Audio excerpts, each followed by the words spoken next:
ইয়া মুহাম্মদ, হে মুহাম্মদ সাল্লাল্লাহু আলাইহি ওয়াসাল্লাম, আখবিরনি আনিল ঈমান, আমাকে ঈমান সম্পর্কে বলুন। এবার নবী সাল্লাল্লাহু আলাইহি ওয়াসাল্লাম বলছেন, ঈমানের সংজ্ঞা দিচ্ছেন। আর ঈমান হচ্ছে আন তুমিনা বিল্লাহ, তুমি বিশ্বাস করবে আল্লাহর প্রতি, ওয়া মালাইকাতিহি, তার ফেরেশতাগণের প্রতি, ওয়া কুতুবিহি, তার আসমানি কিতাব সমূহের প্রতি, ওয়া রুসুলিহি, তার সমস্ত নবী রাসূলের প্রতি, ওয়াল ইয়াউমিল আখির, পরকালের জীবনের প্রতি, ওয়াল কদরি খায়রিহি ওয়া শাররিহি, তাকদীরের ভালো এবং মন্দের প্রতি। এই 6টা পিলারের উপর তুমি বিশ্বাস স্থাপন করবে, এর নাম হচ্ছে ঈমান। আবার বলছি, 1 আল্লাহর প্রতি, 2 ফেরেশতা মণ্ডলীর প্রতি, 3 আসমানি কিতাব সমূহের প্রতি, 4 নাম্বার সমস্ত নবী রাসূলগণের প্রতি, 5 নাম্বার পরকালের জীবনের প্রতি, এবং 6 নাম্বার ভাগ্যের ভালো মন্দের প্রতি। এই 6টা বিষয়ের উপরে আপনাকে আমাকে 3টা কাজ করতে হবে। একটা হচ্ছে প্রথমত মনে বিশ্বাস করতে হবে, তারপরে মুখে স্বীকার করতে হবে, তারপরে কাজেও বাস্তবায়ন করতে হবে। এই 3টা জিনিস একত্রিত হলে সে ব্যক্তি পরিপূর্ণ মুমিন। আর যদি শুধু মনে বিশ্বাস করে, কোনো কাজ নাই, একে বলা হয় ফাসিক, জালেম। কোনো কাজ নাই, কোনো আমল নাই, কিন্তু মনে বিশ্বাস করে। আর যদি আপনি মনেও বিশ্বাস না করেন কিন্তু বাহ্যিকভাবে প্রকাশ করেন যে হ্যাঁ আমি মনে বিশ্বাস করেছি, তাহলে একে বলা হয় মুনাফিক। আর যদি কেউ মনেও বিশ্বাস না করে, স্বীকারও না করে, আমলও না করে, তাকে বলা হয় কাফের। এই হলো আসলে ক্লাসিফিকেশন।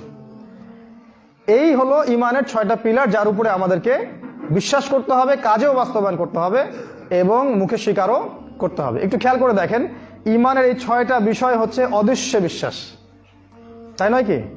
এই 6টা বিষয়কে আপনি পরীক্ষা, যুক্তি, দর্শন, বিজ্ঞান দিয়ে প্রমাণ করতে পারবেন না। পারবেন কি? আপনি কি ল্যাবরেটরিতে বসে আল্লাহকে প্রমাণ করতে পারবেন? ফেরেশতাদের অস্তিত্বকে প্রমাণ করতে পারবেন? হ্যাঁ, ল্যাবে বসে আপনি এলিয়েন প্রমাণ করতে পারবেন, যেটা এখন ওরা করছে।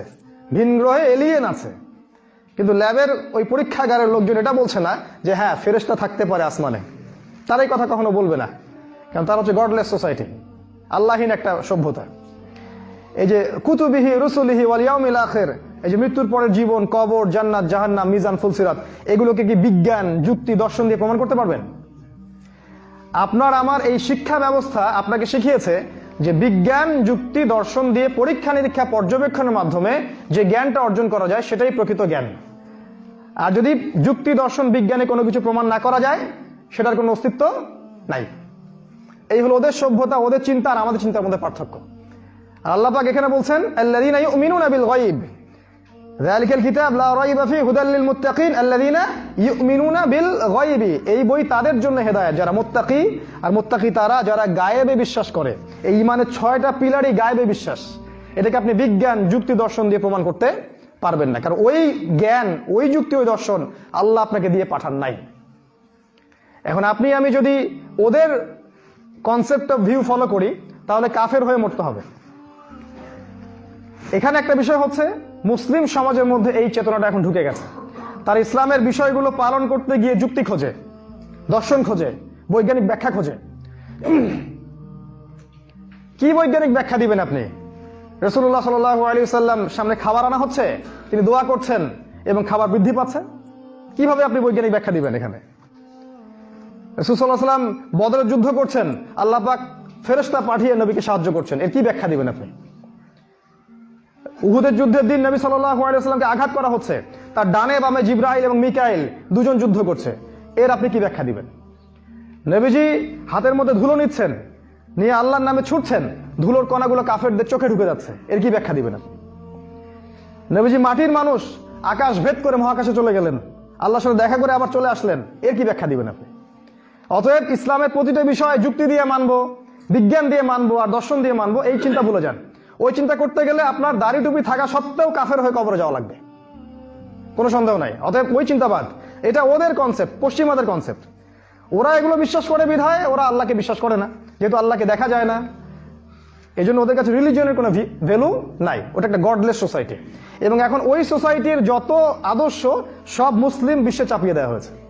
ওদের ব্যাংকিং সিস্টেম সব জায়গায় চলছে, ওদের পলিটিক্যাল সিস্টেম সব জায়গায় চলছে, ওদের আদর্শ, ওদের সংস্কৃতি, ওদের মিডিয়া, ওদের প্রযুক্তি সমস্ত জায়গায় চলছে। আর আমরা এগুলো গিলছি, এরা দাজ্জালের ফলোয়ার। এরাই শেষ জামানায় দাজ্জালকে ফলো করবে, দেখবেন। এখানে নবীজি বলেছেন ইমানের পিলারগুলো কি। আমরা এখানে মনে বিশ্বাস করতে হবে, মুখে স্বীকার এবং কাজে বাস্তবায়ন। কাজে বাস্তবায়ন না থাকলে খালি মুখের স্বীকৃতি দিয়ে কোনো লাভ নাই। ইমান আমার আছে, আমি নামাজ যদিও পড়ি না, এইসব কনসেপ্টের কোনো দাম নাই। প্রতিটা আল্লাহর হালালকে হালাল জানতে হবে, আল্লাহর হারামকে হারাম জানতে হবে, এবং আল্লাহর দিন, আল্লাহর জমিন, আল্লাহর দিন প্রতিষ্ঠার চেষ্টা করতে হবে। এর নাম ইসলাম, এর নাম ইসলাম।